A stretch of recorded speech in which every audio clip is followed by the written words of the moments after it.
দর্শক, আজকে আপনাদের দেখাবো কিভাবে অটোমেটিক মেশিন দিয়ে ব্লাড প্রেশার মাপা যায়। কারণ প্রত্যেকের এই ব্লাড প্রেশার মাপা শিখতে হবে। কারণ হচ্ছে যে এটা একটা ঘাতক ব্যাধি। বাংলাদেশে প্রায় প্রতি 5 জনের মধ্যে একজনের উচ্চ রক্তচাপ আছে।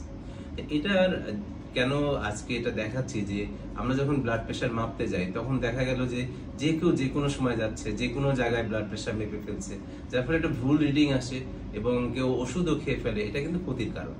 কাজেই রক্তচাপ মাপার কিছু সঠিক নিয়ম আছে।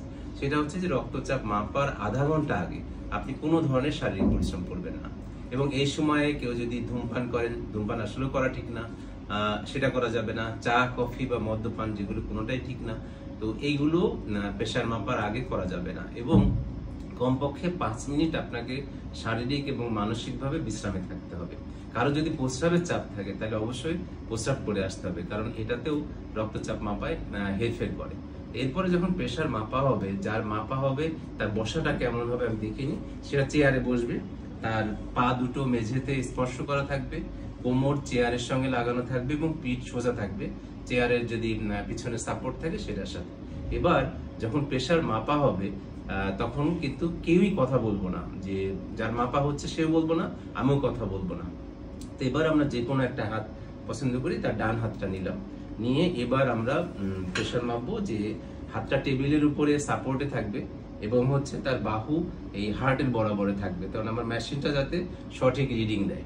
তো আমরা এবার কাপটা লাগাই, এটাকে ব্লাড প্রেশার কাপ বলে। এই কাপটা লাগাতে হবে এমন যে এই যে আমাদের কনুইর ভাঁজ তার থেকে 1 ইঞ্চি উপরে, এবং খেয়াল করতে হবে কখনোই জামা বা কাপড়ের উপর দিয়ে কিন্তু প্রেশার মাপা যাবে না। আপনাকে অবশ্যই হাতকে এরকম ফাঁকা করে নিতে হবে, যে চামড়ার সঙ্গে মেশিনটা লাগানো থাকবে।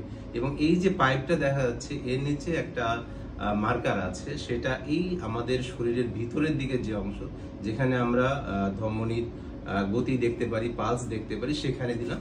এবার এটাকে আমি লাগিয়ে দিলাম, এমন ভাবে লাগালাম যে এর মধ্যে আমার ছোট আঙুলটা যেন যেতে পারে। খুব বেশি টাইট না, খুব বেশি লুজ না। এবার আমরা কথা বন্ধ করে মেশিনকে স্টার্ট করব। মেশিন অটোমেটিক্যালি ব্লাড প্রেশার এবং পালস আপনাকে দেখাবে। আমরা এখন মেশিন স্টার্ট করলাম। সুপ্রিয় দর্শক, এর মধ্যে যদিও কথা বলার কথা না, আমি বলার জন্য বলছি যে রক্তচাপ কিন্তু প্রত্যেকেই সঠিকভাবে মাপতে হবে, এটা এক জিনিস। 2 নম্বর হচ্ছে যে রক্তচাপ কিন্তু এখন শীতকাল চলছে, এই সময় কিন্তু রক্তচাপ স্বাভাবিকভাবেই কিন্তু একটু বাড়ে, এবং প্রত্যেক বাড়িতে একজন মানুষের অন্ততপক্ষে প্রেশার মাপা উচিত এবং মেশিনটি ঘরে রাখা উচিত। কারণ হঠাৎ করে আপনি কোথাও ব্লাড প্রেশার মাপতে যাবেন, দোকানে যাবেন, সেই মেশিনটা ঠিক আছে কিনা, পরিবেশ ঠিক আছে কিনা, আপনি যেভাবে দাঁড়িয়ে বা উত্তেজিত অবস্থায় মাপছেন সে সময় একটা ভুল মাপ হচ্ছে, সেটার জন্য ওষুধ খাচ্ছেন, সেটার ক্ষতি হচ্ছে। কাজে এটা কঠিন কিছু না, আপনারা সবাই চেষ্টা করুন, পারবেন।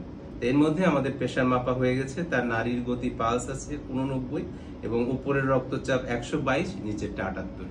এটা এত সহজ যে এটা আপনি দেখতে পারবেন। বেশিরভাগ মেশিনে এটা প্রিন্ট করেও রাখা যায়। কাজেই সবাই রক্তচাপ মাপবেন সঠিক উপায়ে।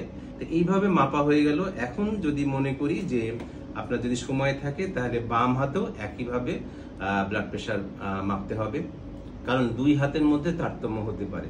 2 হাতের মধ্যে স্বাভাবিকভাবে 10 মিলিমিটার মার্কারি তারতম্য হয়। যদি ব্লাড প্রেশার খুব বেশি হয় তখন আমরা কিন্তু 3টা মাপ নিই। প্রথম মাপটাকে বাদ দিয়ে দিই, পরের 2টাকে গড় করি, দিয়ে আমরা সিদ্ধান্ত নিই যে তার ব্লাড প্রেশারটা কি নর্মাল, হাই নর্মাল, না কোন স্টেজে আছে। তারপরে চিন্তা করি যে তার ওষুধ লাগবে কি লাগবে না। দর্শকদের বলছি যে আপনারা সবাই এই রক্তচাপ মাপাটা শিখবেন। ধন্যবাদ সবাইকে, ভালো থাকবেন।